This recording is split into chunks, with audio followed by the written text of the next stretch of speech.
¡Boom! ¡Crash! ¡Kaboom! ¡Guau! ¡Rayos! ¿Cuándo te convertiste en un personaje de cómic infantil? Oh, estoy haciendo una lista de onomatopeyas. ¿Por? ¿Por? No, por no es onomatopeya, ¿o sí? ¿Por qué estás haciendo esa lista? Ah, es que antes de que llegaras entró un mensaje. Mira. A ver. ¿Cuál es el lenguaje de los cómics o historietas, Santi? De inmediato pensé en la lista de las onomatopeyas que recuerdo. ¡Chispas! ¡Qué buen tema! Hola, bienvenidos a Zamora Blogs. Hoy entraremos al mundo de los cómics para conocer su lenguaje. ¡Comenzamos! ¡Kaboom! ¡Pam!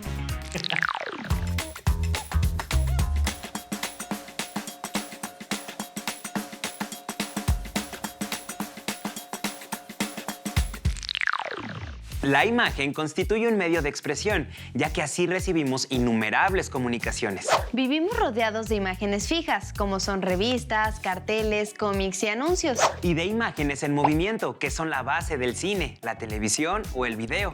El icono es la representación de algunos elementos que conforman un objeto concreto o abstracto. Los elementos básicos del icono son el punto, la línea y la forma, los cuales permiten construir una estructura perspectiva donde el receptor puede interpretar lo que ve. El cómic y la historieta tienen como propósito representar eventos cotidianos o fantásticos mediante una serie de secuencias icónicas y verbales que pueden variar en extensión y en número de viñetas. Esto se desarrolla en varias páginas. La historieta gráfica o cómic consiste en la narración de una historia a través de una sucesión de ilustraciones que se completan con texto escrito, aunque también hay historietas mudas, o sea, sin texto. Utiliza recursos verbales mediante las palabras e icónicos a través de las imágenes. El lenguaje característico de la historieta se ha ido definiendo con el desarrollo del género y tomando recursos procedentes de otros campos, como el cine, la publicidad, la ilustración o el teatro, para construir un lenguaje propio. La historia en el cómic se cuenta con una serie de espacios o recuadros llamados viñetas.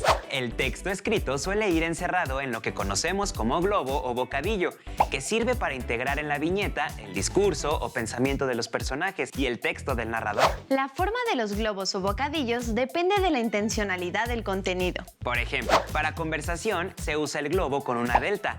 Si hablan varios personajes, el globo lleva varias deltas. Y para susurrar, el globo suele ir punteado. Si el personaje está pensando, el globo es una nube o un círculo, en el cual el texto se une a la cabeza del pensador con más círculos, que se hacen cada vez más pequeños. El globo, con forma de estrella con puntas rectas, se emplea cuando el personaje grita. También se usa la estrella ondulada estilo personal. La forma de los globos o bocadillos nos permiten interpretar el texto de la historieta. Si observamos un cómic o historieta, veremos algunas características, además de las que ya conocemos. La narración es rápida. Los acontecimientos suceden con gran celeridad. Las descripciones se hacen a través de la imagen. Se emplea el lenguaje coloquial con titubeos, algo así como caramba. También es común el alargamiento de las palabras. ¡Cuidado!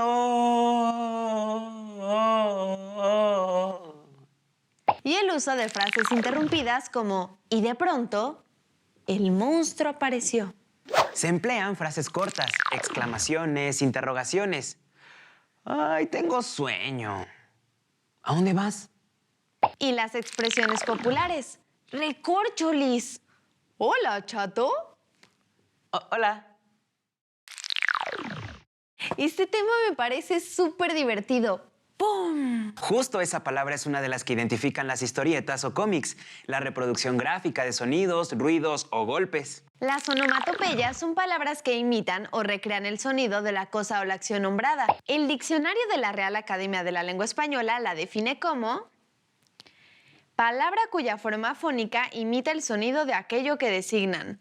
Son un recurso muy importante para la historieta, porque condensan una idea o situación en un espacio breve. Hay una larga lista de onomatopeyas. Algunas describen el sonido de vehículos, como la aceleración de una motocicleta. Brum, brum. El sonido de una acción, plas, plas, para representar el aplauso o para mostrar asco, fucha. Los cómics se distinguen por sustituir las palabras por signos de interrogación y exclamación. El humor está presente en muchas historietas, desde su título hasta las imágenes divertidas, pasando claro por la personalidad de sus protagonistas. Se utilizan comparaciones.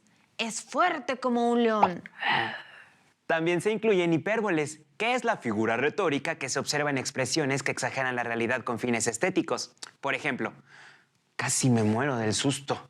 Otros elementos que se utilizan en las historietas son situaciones contradictorias, ironías y equivocaciones, como «Déjalo, Firulais, que no es un ladrón». Afirmaciones que son irónicas. Lo felicito, Godínez. Eso es trabajar con tesón y esfuerzo. ¡Yujú! ¿Cómic o historieta? El nombre se refiere a la técnica de contar una historia a través de dibujos y textos escritos, aunque como ya dijimos, a veces puede aparecer sin texto. También se llama así al libro que contiene esta historia. Como nos han escuchado, en español es más frecuente el uso del término historieta, aunque también recibe el nombre de TVO, derivado del título de la revista TVO, publicada por primera vez en 1917 en España. En cambio, en inglés se usa el término cómic, además de funnies, para las tiras de prensa, y cartoon o cartón para la caricatura. Y en japonés la palabra manga denomina las historietas en general. Fuera de Japón la utilizamos para referirnos a historietas producidas en ese país. El cómic, junto al cine, al video, a los dibujos animados, al diaporama y a la novela, forma parte del gran grupo del arte secuencial.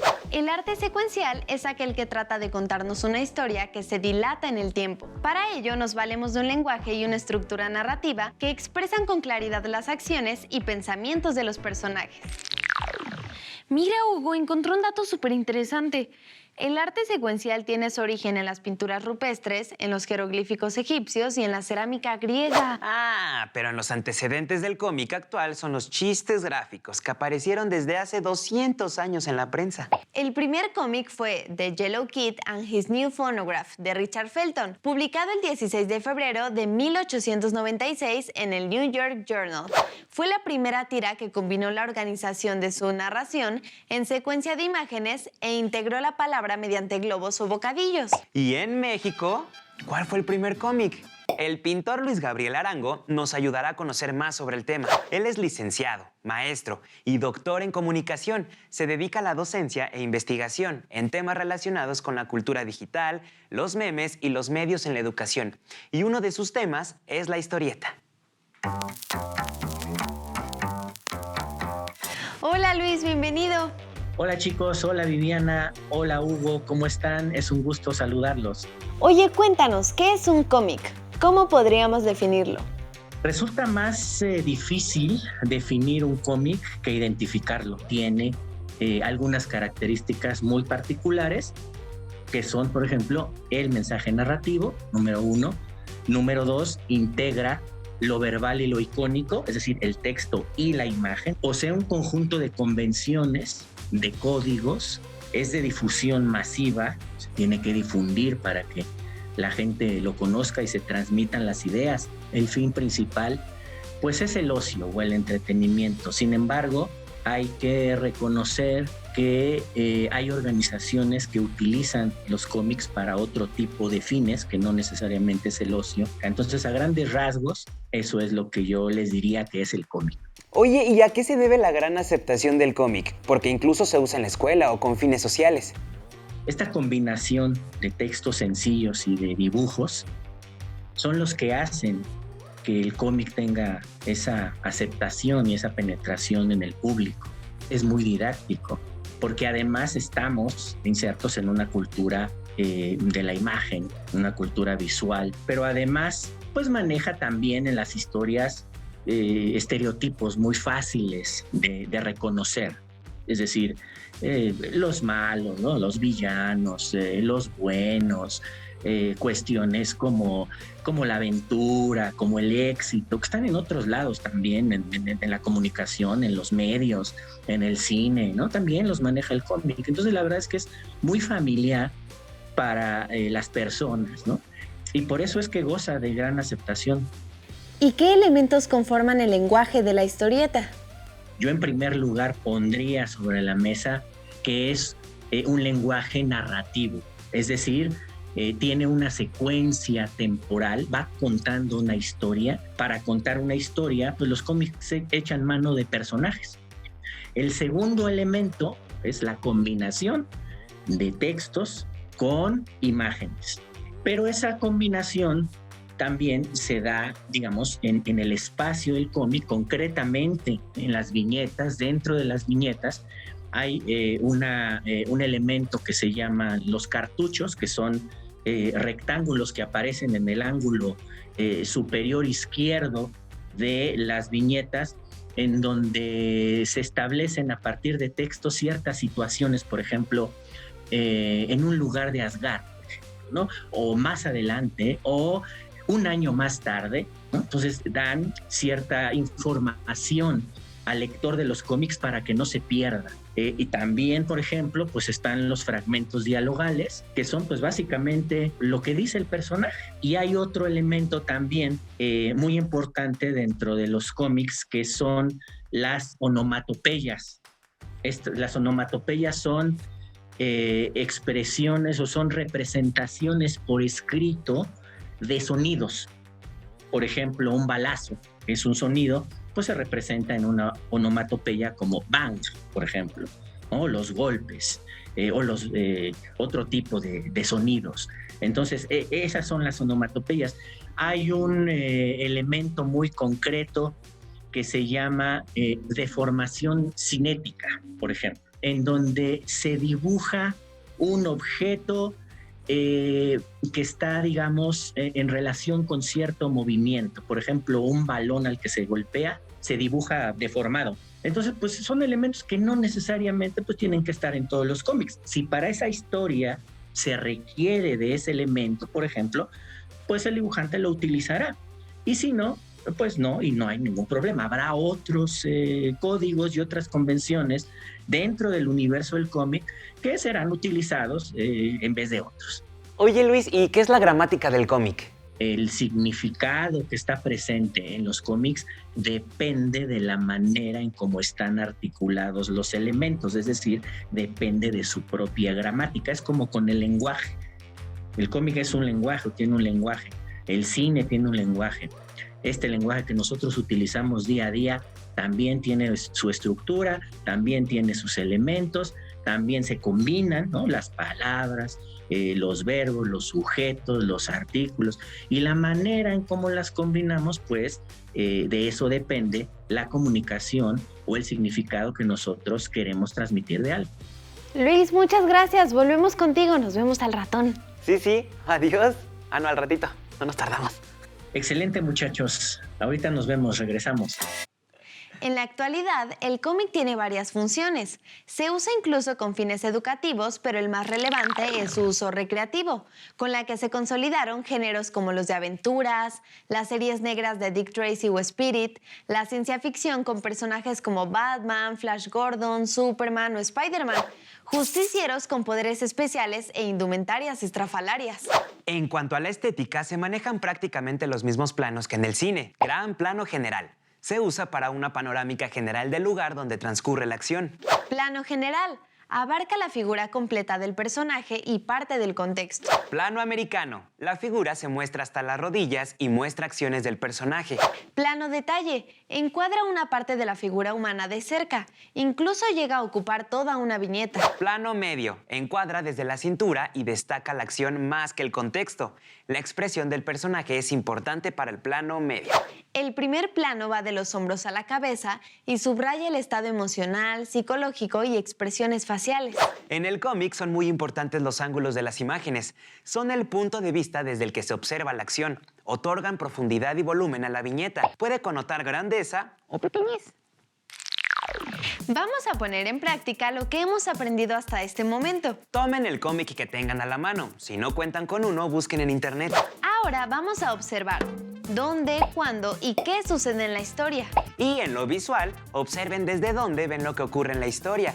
Presta atención en los planos, los ángulos y las viñetas. En el lenguaje verbal, ¿qué onomatopeyas se usan? Haz una lista de las onomatopeyas que encuentres. ¡A divertirnos! Tenemos un comentario muy peculiar. Santos recorcholis, Batman. Arturo nos dice que esa frase le recuerda a los cómics que leía en la primaria y que aún nos conserva. Ah, coincido con él. Cáspita. Esa es la palabra que mandó Claudia. Se usaba para exclamar sorpresa y era común en la pequeña Lulú, el Pato Donald, Daniel el Travieso y otros personajes de historietas infantiles. Yo recuerdo otras palabras de ese estilo como... rempámpanos. ¿Qué haces aquí? Rempámpanos. Rempámpanos. Rempámpanos. Repámpanos. Repámpanos. Sí. Ah, ok. Repámpanos. ¿Qué haces aquí? ¡Caramba! ¡Cuánto has crecido! Definitivamente Santi nos dio un tema muy divertido. ¡Diantres! Esto no me lo esperaba. Muchas gracias por sus comentarios y preguntas. Siempre nos retan y divierten. Y a veces, como hoy, nos hacen exclamar un ¡wow! Por la agradable sorpresa de su participación. ¡Me cachis! ¡Sí! En México, las historietas adquirieron su propia identidad. Algunos estudiosos dicen que los antecedentes se remontan a finales del siglo XIX. Otros establecen que fue en 1911, cuando se publicaron las primeras historietas. Al parecer, el primer cómic se llamó Las aventuras de Adonis, de Rafael Lillo. Pero la época de oro fue en la década de 1940 y 1950. En la lista de los cómics del siglo XX están De Pepín, Paquín y Chamaco, La familia Burrón, Los Supermachos, El Gallito Cómics y Lágrimas y Risas. Realmente la historieta tuvo un gran desarrollo en México. ¿Por qué no vamos con un doctor especialista en comunicación que nos ayudará a profundizar en el tema de la fantasía, las onomatopeyas y el humor? Luis Gabriel Arango Pinto. ¡Vamos! Hola Luis, ya estamos de regreso contigo. Excelente, regresamos a platicar. Oye, ¿y cuáles son las convenciones del cómic? Yo destacaría en primer lugar la viñeta, que contiene los elementos expresivos, verbales e icónicos. Y de hecho está conformada la viñeta por dos elementos a su vez muy importantes, que son el continente y el contenido. El continente son las líneas que la delimitan, fundamentalmente es rectangular o cuadrada, y el contenido, pues evidentemente, es la acción de los personajes, lo que dicen, los dibujos, etcétera, etcétera. Otra convención muy importante es el globo. El globo es este espacio también que contiene los diálogos de los personajes. El más común es una forma simplemente circular u ovalada, por ejemplo, en forma de nube, que representa que ahí el personaje lo que está haciendo es pensando algo. El otro es, se le conoce como delta, que es este pico, ¿no?, que va del globo a la boca del personaje para que nosotros identifiquemos quién está hablando. Y también otra de las convenciones u otro de los códigos son ciertas indicaciones de movimiento. Otra de las convenciones, por ejemplo, son las expresiones gestuales de los personajes. En términos generales, pues estas serían las convenciones y los códigos más importantes dentro de los cómics. Y finalmente, el contenido. Oye, ¿y qué caracteriza la forma humana y el lenguaje corporal en el cómic? Por ejemplo, cuando una persona está temblando, es uno que se conoce como oscilación, o está llorando, se dibujan ciertos halos justamente para representar ese movimiento de oscilación, ¿no?, de temblor, por ejemplo. Otro recurso, por ejemplo, son las nubes de polvo. Cuando el cuerpo, una persona sale corriendo despavorida, o un carro, un animal, un caballo, lo que sea, se dibujan nubes de polvo para indicar justamente el movimiento del cuerpo, de la persona o del objeto. Y también otro recurso, pues, es lo que se conoce como la descomposición del movimiento. Por ejemplo, cuando está disparando, se dibuja acá y acá y acá y acá, ¿no? Entonces eso se genera la sensación y representa cómo el cuerpo se está moviendo. Otro, pues indudablemente son las expresiones gestuales de los personajes. Puede haber dibujos realistas, evidentemente, pero también puede haber caricaturas. Entonces está la caricatura humana, está el animal caricaturizado y también ilustraciones no figurativas, es decir, por ejemplo, hay viñetas en las cuales no hay personas, pero se supone que están ahí representadas. Pongo un ejemplo, cuando a lo mejor hay una pelea, no ves a las personas peleándose y a lo mejor el dibujo nada más son nubes de polvo o dibujos que señalan impacto y onomatopeyas. ¡Pum, pam! Y eso es todo. pero se supone que dentro hay una figura humana que está, digamos, en un combate, ¿no? ¡Oye, qué interesante! Oye, ¿qué recomendaciones puedes hacernos para interpretar un cómic? ¿En qué aspecto debemos poner atención? Fijarse justamente en la estructura del cómic, fijarse en las convenciones, en los códigos, porque el significado depende de eso. Sin embargo, hay otros dos elementos muy importantes: saber quién es el emisor, a qué intereses responde, quién es la organización, cuál es su papel dentro de la sociedad. Y por último, el elemento del contexto. No hay nada en comunicación que esté desvinculado del contexto y que no responda al contexto. Un ejemplo muy concreto son los cómics del Capitán América de los años 40, que fueron producidos en el contexto de la Segunda Guerra Mundial, para ser más precisos. Entonces, obviamente, el mensaje que se promueve y que contiene el cómic también tiene que ver con el contexto. Entonces, esos son los tres elementos que yo recomendaría para interpretar un cómic: su estructura, sus convenciones, sus códigos, número uno. Número dos, el emisor. ¿Quién es el emisor? ¿Quién es la institución que está detrás de su confección, de su producción? Y el contexto en el cual ha sido producido. Luis, muchas gracias por haber estado con nosotros el día de hoy. Cuídate mucho. Nos vemos, bye. Bye. Pues Viviana, Hugo, me dio un gusto enorme haber estado con ustedes y pues nos vemos en cualquier momento. Chao.